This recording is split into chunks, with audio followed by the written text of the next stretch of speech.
बिस्मिल्लाहिर्रहमानिर्रहीम। आज हम class 10 chapter number 10 simple harmonic motion and waves के न्यूमेरिकल कर रहे हैं। न्यूमेरिकल नंबर 7 है हमारे पास। न्यूमेरिकल हमें दिया गया है in a ripple tank 120 waves pass through a point in 15 seconds. Calculate the frequency and the time period of the water waves. यानी जो नंबर ऑफ वेव्स है वो 120 है रिपल टैंक में, टाइम हमें 15 सेकेंड्स दिया गया है और कैलकुलेट हम लोगों ने दो चीज़ें करनी है।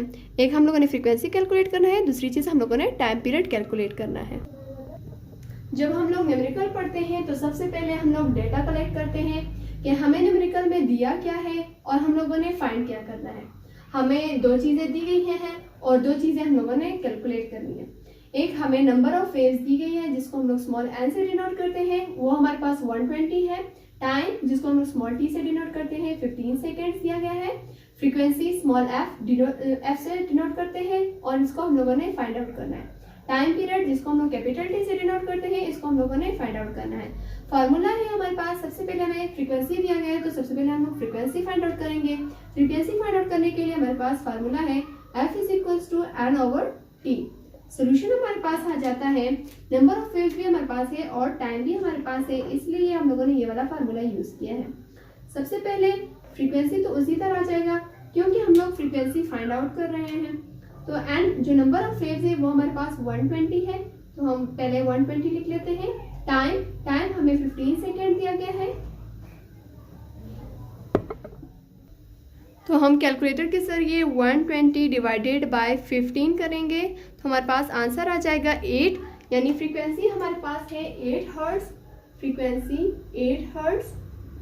हर्ट्ज जो ना फ्रीक्वेंसी का ऐसा यूनिट है। दूसरी चीज हम लोगों ने टाइम पीरियड कैलकुलेट करना था, उसके लिए हमारे पास फार्मूला आएगा, formula T is equals to 1 over f. Time period हम लोगों ने फाइंड आउट करना है और फ्रीक्वेंसी का आंसर हमारे पास आ गया था जिसको हम लोगों ने फ्रीक्वेंसी को कैलकुलेट किया था।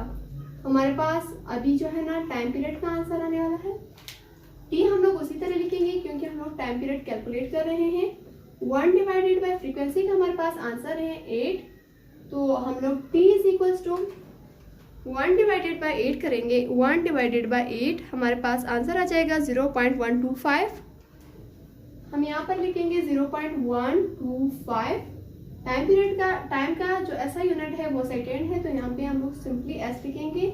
यहाँ पर अभी हम लोगों ने फ्रीक्वेंसी भी फाइंड आउट कर लिया और टाइम भी फाइंड आउट कर लिया। इसी तरह हमारा जो है ना न्यूमेरिकल नंबर 7 भी कंप्लीट हो गया। उम्मीद है कि आप लोगों को समझ आ गया होगा।